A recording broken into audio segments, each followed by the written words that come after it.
Last race in Barcelona and all the problems that Minardi had. They had to pull out of the Spanish Grand Prix after those wing failures for both their drivers, Alex Young, the Malaysian, and then the Aussie Mark Webber. The team, though, determined to get back in the fray this weekend. Let's go live to the Minardi boss, Paul Stoddart. There he is with Lou.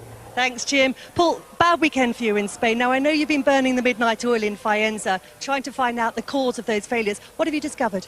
Yeah, I think we were quite satisfied that we could have actually raced, but we didn't know that at the time. And as you rightly say, we've now had the benefit of burning the midnight oil and finding that the one that we just tested on the Monday, the two others that we tested during the week would not have failed, but we put it down to a high frequency vibration on the circuit, or caused because of the fact the car had been running over the curbs prior to actually the wing letting go on the straight. But I didn't know that at the time, so I still stand by the decision, tough as it was. I had to pull the cars in the interest of safety.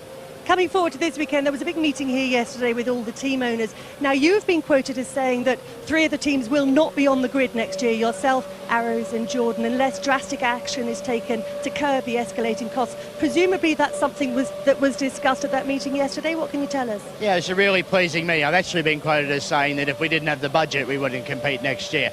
And I think yesterday was the first sign I've seen of us really trying to take Formula One forward and upwards, and actually sitting down very rationally, very sensibly, and talking about a lot of things that make sense.